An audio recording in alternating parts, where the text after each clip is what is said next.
everyone! Welcome back to our channel. My name is Marjorie Quintos, Canadian immigration consultant working for Mercan Group of Companies, one of the leading recruitment and immigration consulting firms in Canada, now celebrating 35 years in business.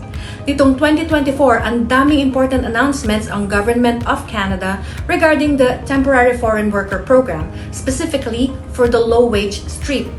Nag-announce din ang Canada ng policies prohibiting visitors in Canada and applying for a work permit from within Canada. Prior to that, Canada also announced the upcoming caregiver program that will allow for caregivers to arrive as permanent residents, as well as lowering the number of hours international students can work. And there's a lot more to be implemented, including changes on who can apply for an open work permit, and the new caregiver program, and the new Quebec immigration program requirements, and a lot more. On this video, let's discuss these changes and what to expect in 2025 and onward. Alam nyo guys, hindi na bago ito. From time to time, Canada needs to tighten rules on the Temporary Foreign Worker Program due to several reasons. Protect the domestic labor market, prevent exploitation of foreign workers, ensure compliance with labor standards, maintain public support, balance economic needs, and align with long-term immigration goals. Stricter regulations can address these concerns, promote fairness, and uphold the integrity of the program. So, what's new for 2025? As someone with nearly 20 years of experience in the immigration industry, I've seen trends come and go. We're gonna dive deep into what's next in our upcoming videos, unlocking your chances for success just like the 15,000 Filipinos we brought in Canada and 50,000 individuals from around the world that we've assisted at Mercan Group of Companies. Before we proceed, I believe it's important first for you to know some important terms for you to understand your pathway to Canada. Let's define labor market impact assessment, low wage and skill levels in Canada. Kilala mo sa mga tropa na. Dora Gonzales. Salcedo. Oh, sorry. Salcedo pala.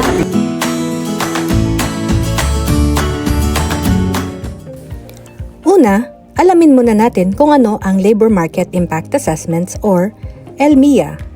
Ang LMIA ay isang dokumento na kailangan kunin ng isang employer sa Canada bago nila ma-hire ang isang foreign worker para sa isang trabaho.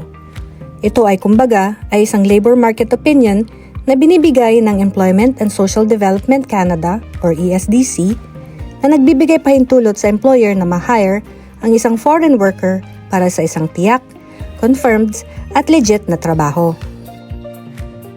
Next, ano ba ang tinutukoy na low wage? Ang low wage sa Canada ay karaniwang tinutukoy bilang anumang sweldo na mas mababa sa median hourly wage para sa isang partikular na rehiyon o industriya. The definition of low wage varies per region. Depende ito sa cost of living sa iba't ibang rehiyon ng Canada. To cut this short, individuals earning less than approximately the prevailing wage or median wage is holding a low wage position. Sa NOC 2016 system, ang mga occupations ay nahahati sa 5 skill levels. NOC 0, the management jobs. Mga halimbawa, restaurant managers, mine managers, shore captains, at iba pa. NOC A, professional jobs. Kadalasang trabahong nangangailangan ng university degree like doctors, dentists, architects, nurses, at iba pa. NOC B, the technical jobs and skilled trades. Ito yung mga trabahong kadalasang nangangailangan ng college diploma or apprenticeship training. Mga halimbawa, supervisors, chefs, plumbers, electricians, at iba pa. NOC C, intermediate jobs. Kadalasang nangangailangan ng high school or specific job training. Mga halimbawa, long-haul truck drivers, food and beverage servers, at iba pa. NOC D, labor jobs. Ito yung mga trabahong kadalasang on-the-job training ang ibinibigay. Mga halimbawa, cleaning staff, food counter attendants, farmers, fish plant workers, at iba pa. Next is the TEER system. Noong 2021, nilaunch ng Canada ang NOC 2021 system na nagpakilala sa isang binagong framework na kilala bilang Training, Education, Experience, and Responsibilities or TEER system. Ang TEER system ay pumalit sa dating skill types at levels na may mga detalyadong pagkakahati naman. Tier 0, management occupations. Ito yung pareho sa dating NOC 0 ng dating system. Tier 1, mga occupations na kadalasang nangangailangan ng university degree, katulad ito ng NOC A. Tier 2, ito yung mga occupations na kadalasang nangangailangan ng college diploma or apprenticeship training ng 2 o higit pang taon. Ito yung mga supervisory occupations or yung mga may mahalagang safety responsibilities. Mas malapit sa higher level NOC B jobs ang Tier 2. Tier 3, ito yung mga occupations na kadalasang nangangailangan ng college diploma or apprenticeship training ng mas mababa sa 2 taon or higit sa 6 na buwan na on-the-job training. Mas malapit naman ito sa lower level na NOC B jobs. Tier 4, ito yung mga occupations na kadalasang nangangailangan ng high school diploma or ng mga ilang weeks na on-the-job training. Katulad ito ng NOC C. Tier 5, ito yung mga occupations na kadalasang hindi nangangailangan ng formal education or kahit high school diploma lang ay acceptable na. Ito yung katumbas ng NOC D. Depende sa immigration program or employment criteria, iba't ibang tier o NOC levels ang maaaring kailanganin. Mahalaga na maunawaan kung saang kategorya napapabilang ang iyong occupation para sa iba't ibang immigration pathways, kabilang na ang express entry, provincial nominee programs, at iba pang labor market assessments. Para sa pinaka-accurate at updated na information, palaging mag-refer sa opisyal na NOC webpage ng Canadian government kung saan pwede mong hanapin ang job titles at ang kanilang corresponding NOC or tier categories. So, may mga bagong measures na sa ilang LMIA applications sa low-wage stream effective September 26, 2024. Una, hindi na ipaprocess ang mga LMIA applications para sa low-wage positions sa mga lugar na may unemployment rate na 6% or higher. Pangalawa, babawasan ang cap or quota ng low-wage positions sa 10% mula sa dating 20%. For example, kung isang company ay may 10 employees, ay isang foreign worker na low-wage position na lang ang pwede nilang i-hire. And finally, ang maximum employment duration for low-wage positions is being reduced from 2 years to 1 year. This means na 1 year na lang ang magiging work permit ng applicant if ma-approve ang visa application niya ng Immigration, Refugees, and Citizenship Canada or IRCC. May iba pang hindi na ipaprocess na LMIA applications tulad ng low-wage positions na lagpas sa current cap. Hindi na rin ipaprocess ang LMIA ng mga positions na may live-in requirements para sa mga in-home caregiver positions. At bawal din iprocess ang LMIA ng employers na nagkaroon na ng LMIA na na-revoke in the past 2 years. Also, sa mga nag-a-apply para sa LMIA applications for low-wage positions sa Montreal area, from September 3, 2024 to March 3, 2025, hindi ipoproseso yung LMIA applications for low-wage positions na below the Quebec median hourly wage of $27.47 in Montreal. Note that it's only Montreal region ang magpo-pause ang processing and only for a limited time.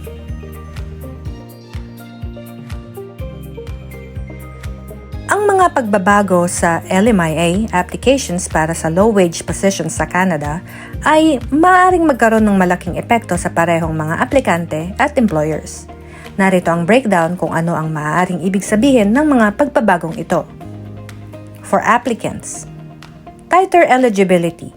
Dahil sa restriction sa pag-process ng LMIA applications para sa low-wage positions sa mga lugar na may unemployment rate na 6% or higher, mas kaunti ang oportunidad para sa mga aplikante sa mga lugar na ito. Kailangan nilang mag-focus sa mga lugar na mababa ang unemployment rate. Reduce quota. Ang pagbabawas ng cap mula 20% to 10% ay nangangahulugan na mas kaunti ang job opportunities para sa mga foreign workers sa low-wage positions. Mas kokonti ang foreign workers na pwedeng i-hire ng mga companies, kaya't mas magiging mahigpit ang kompetisyon sa mga aplikante. Shorter employment duration. ang employment duration ay nabawasan na mula 2 years to 1 year. Dahil dito, ang mga aplikante ay makakapagtrabaho lamang ng mas maikling panahon na nangangailangan ng mas madalas na pag-renew o pagpapalit ng trabaho at posibleng mas maraming uncertainty sa kanilang employment situation. Location-specific restrictions. Halimbawa, sa Montreal area, ang LMIA applications para sa low-wage positions na mas mababa sa median hourly wage na 27.47 ay hindi ipaprocess mula September 3, 2024 hanggang March 3, 2025. Nililimitahan nito ang mga oportunidad sa rehiyong ito para sa panahong iyon. Increased scrutiny.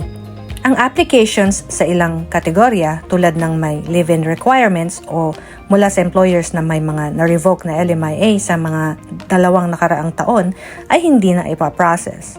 Ang mga aplikante sa mga kategoryang ito ay maaaring makaranas ng dagdag na balakid.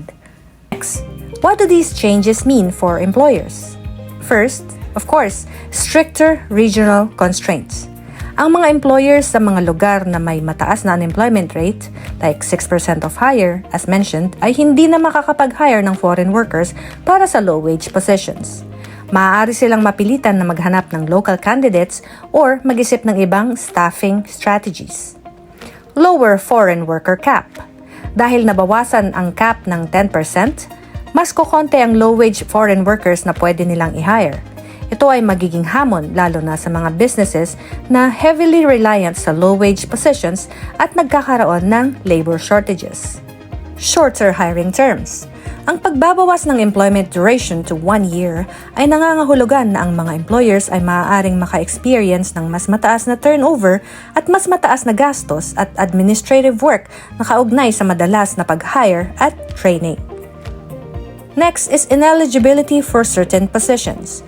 Ang mga positions na may live-in requirements para sa in-home caregivers at mga roles na lampas sa current cap ay hindi ipaprocess, right? Kaya't ang mga employers ay kailangang baguhin ang kanilang workforce planning.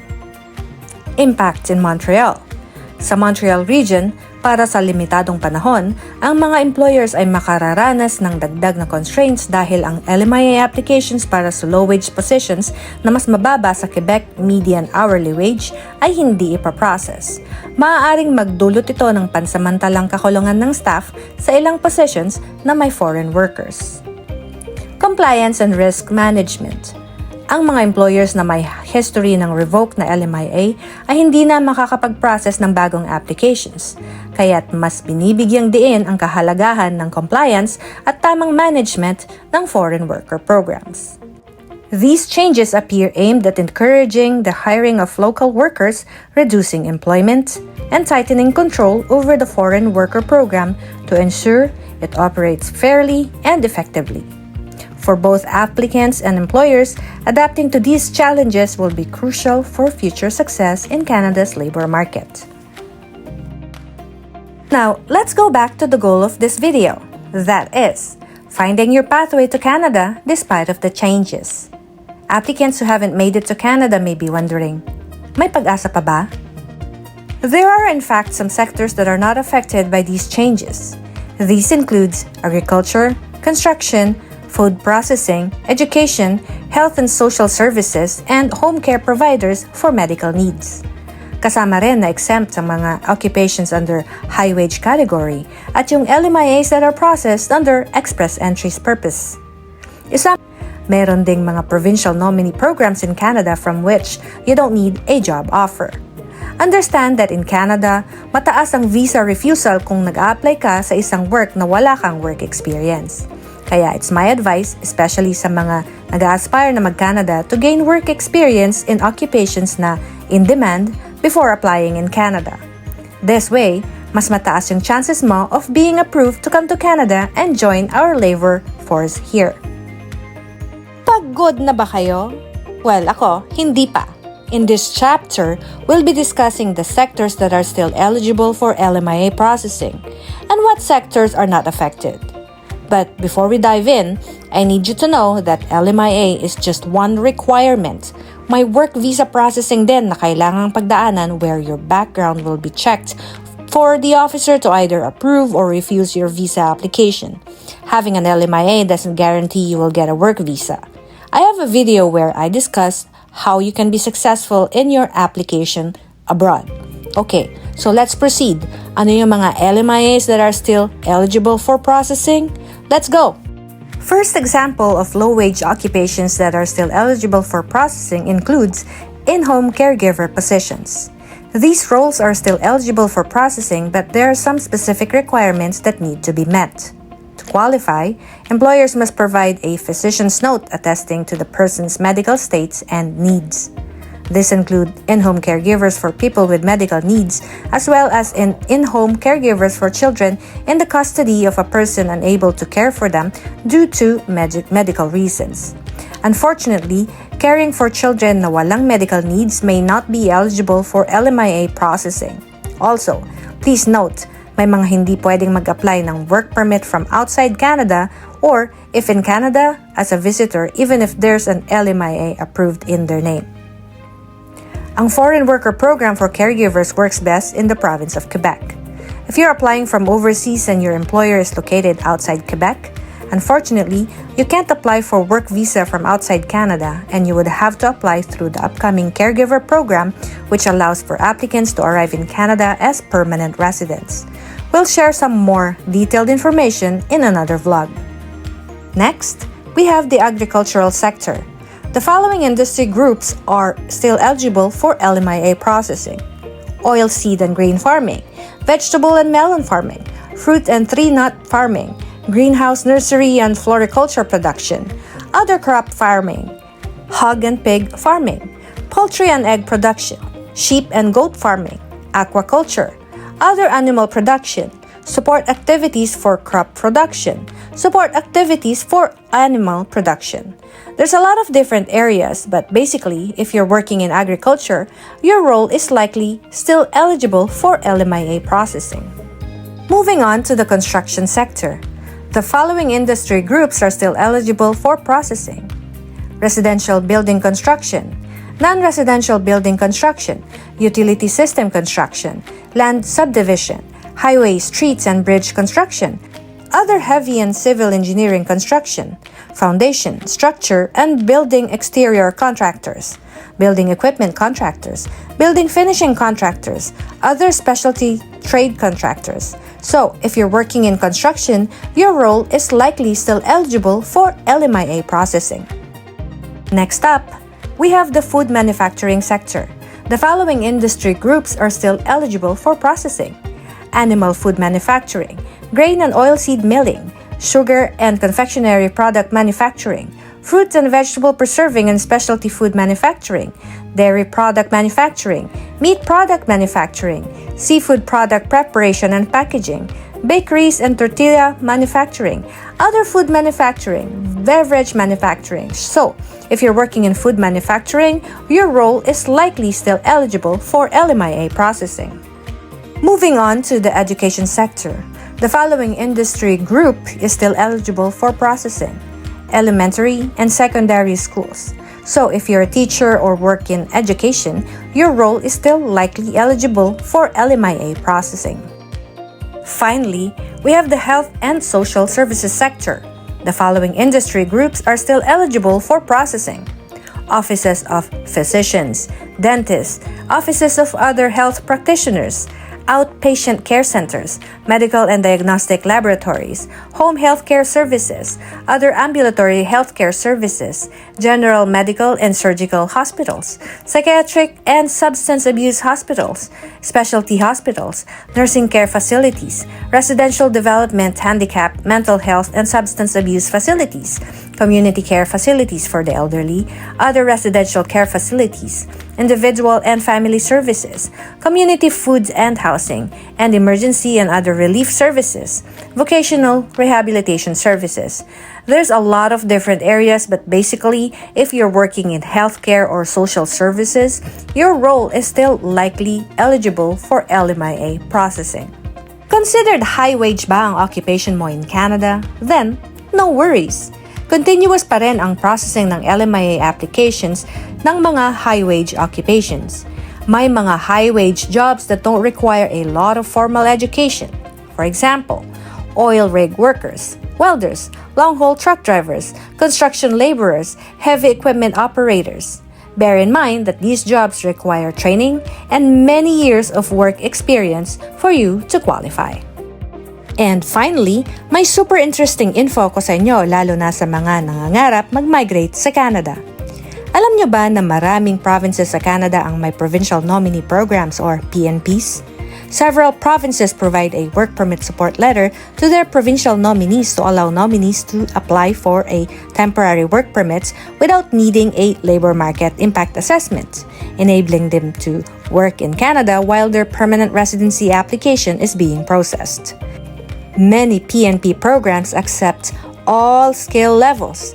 Meron ding mga PNP programs where you don't need to have a job offer to qualify. At may mga PNP programs din na pwede kayong manominate for permanent residence kahit hindi pa kayo nagtatrabaho sa probinsyang yon. Para sa mga hindi pa familiar, ang mga programang ito ay nagpapahintulot sa inyo na mag-apply ng permanent residence based sa iba't ibang factors tulad ng educational background, language proficiency, work experience, at kahit connections sa probinsyang yon tulad ng mga kamag-anak or previous visits or previous work in that province. Each province has a specific criteria and processes, so it's important for applicants to consult the respective provincial nominee program guidelines or seek advice from immigration professionals to ensure they meet all requirements. Medyo madami ito, so make sure that you ask your questions and feel free to comment down below.